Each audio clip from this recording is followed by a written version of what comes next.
Good morning. Thank you for joining VirtualPBX admin training. This is for our Dash platform. Sorry for the slightly late start. If you're a vConsole customer, we no longer provide the live trainings. However, recorded training is still available. If you go to the VirtualPBX site, under support, click on vConsole support, and that's where we are here. And you can scroll down, and the advanced admin training, that's the complete recorded training for the vConsole platform. Down below, we have guides for specific features and devices. Likewise, if you mouse over to Dash support for our Dash customers, you'll see that down here, we have a recorded training for this training under new user training here on the left. And then we have guides specific to the various features and devices. Also under support, that's where you would get to your logins. We'll go ahead and log into Dash. Your login is your email address. Main thing to remember is on the first time logging in, your browser may capitalize your first name. So you definitely want to change that to lowercase.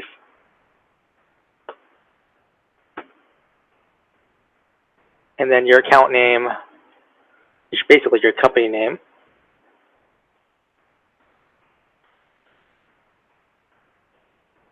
We don't typically click remember for this account. And then if you ever forget your info, you have a forgot info link here. And then you click login. Takes a little while for Dash to load. At least I guess I'm impatient, so for me it feels like it takes too long. All right, over here, this is your main dashboard page. If you've just signed up and this is your first time logging in, the startup wizard will pop up first and walk you through a couple things. Once you close out of that, it should return you to the dashboard page. If not, you want to mouse over here to this three horizontal line icon. We sometimes refer to that as the hamburger icon. So we're on the dashboard here. Queues. This is if you're making use of ACD queues, this is how you get to it, or how your staff members would get to queues to log themselves into the queue. Blacklists, this is for blocking phone numbers from reaching your system, i.e. someone's been harassing you. Faxes, as an admin, you can get to any fax box on the system and look at any fax that's been coming in or going out. The monitor lets you see what staff is doing, basically who's on a call, who's not.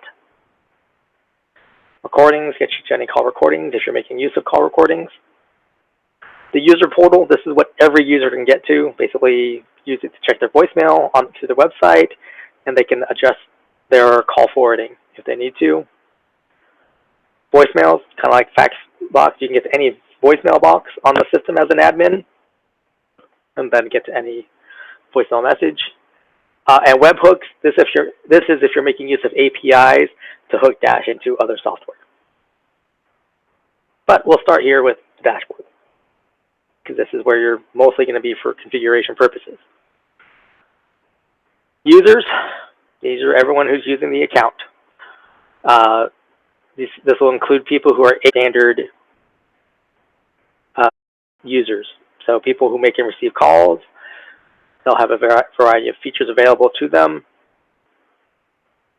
Down below, you got your total devices, broken down by type. Unregistered means the system doesn't know that they're connected. So if it's a VoIP phone of some type, it means, oh, it's not connected to us, we can't route a call to it. Over here, under main numbers, these are the main phone numbers your customers call to get to your system. These numbers behave the same way. So they will have the same main greeting, for example, and they'll have the same initial routing. Down below, you have your fax box number. So this is for your inbound faxes. Basically, this is the number people use to fax to you. Down below, you can also have another section here for conference number if you're making use of Conference Bridge. Down below, total numbers. These are all the numbers on your account. An assigned number means you're using it. It's going someplace. So it's like a main number, for example. Or you've assigned numbers directly to a user. So that number goes straight to that person without going through your menu. or to a ring group or an ACD queue. Spare numbers means a number on your account, so you're being charged for it, or counts towards your allocation of numbers, but you're not actively using it. It doesn't ring anywhere. So it's for like a future advertising campaign, for example, or you're like, oh, we're going to have this other department come up, and they're going to have their own number, but we're not using that right now. And then you have this broken down USD DID, meaning a U.S. local number, so like Los Angeles area code numbers or what have you. And then U.S. toll-free, meaning toll-free number. Your company directory, these are all the users you have as an admin decided are in the company directory. You can always change your mind on that at any time. And you have a download link to the right here. The account ID, this very long string, this is actually your account number. Now, if you ever have to call into support or billing or what have you, we're not going to ask you for that number. We're typically just going to ask you for your company name. It's a lot easier.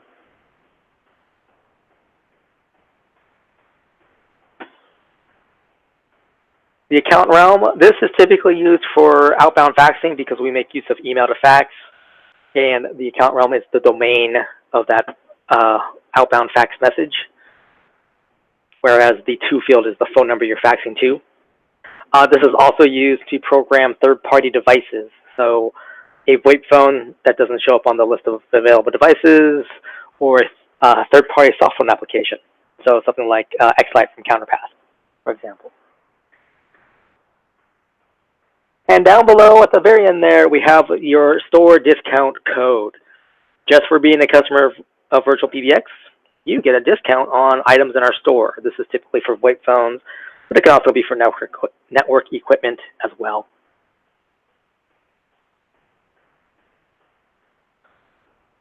All right, up here we have caller ID. This is your account caller ID. You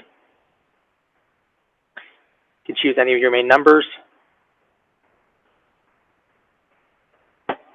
Then you have the company caller ID name or CNAME. This is text that shows up on the caller ID information in addition to the phone number. Something to keep in mind is that you are restricted to 15 characters, including spaces and special characters. Now, this is a telecom standard in North America. Not every carrier in North America supports CNAME. So that means if a call happens to route through one of those carriers, the CNAME information does not get through to the destination. Even for those carriers who do support CNAME, it is their lowest priority, right? Their first priority is connect the call. And then the second priority is to get the caller ID, the phone number, to show up. And then the name. So if they're having a maintenance, for instance, that's the first thing they say, okay, that's not going through. Or heavy call volume will also have an impact on if the CNAME information gets through. Last thing to be concerned about is if you're calling someone who has your phone number programmed into their device, then whatever they have programmed on the device will supersede whatever we're sending to them. That's not that common. Down below, company emergency address or E911. So from your VoIP phone, if someone picks up a VoIP phone, calls 911, this is the default address we send to emergency services. So you want to make sure that this address is correct. For your users who are working in remote locations, you can actually set it up by device.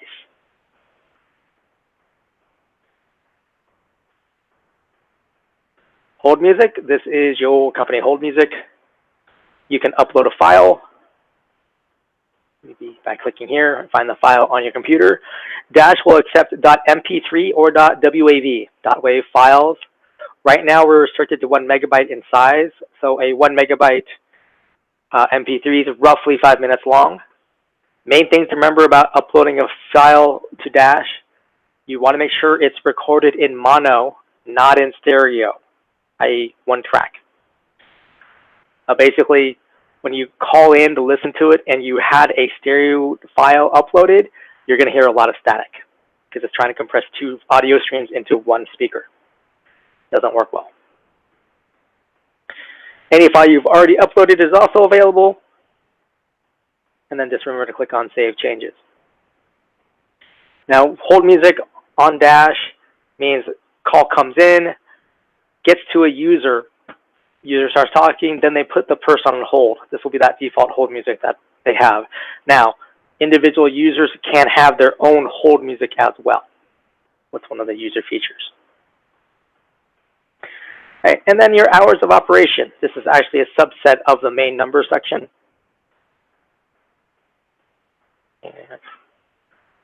And it looks like no one has shown up, so I am going to go ahead and end the broadcast here.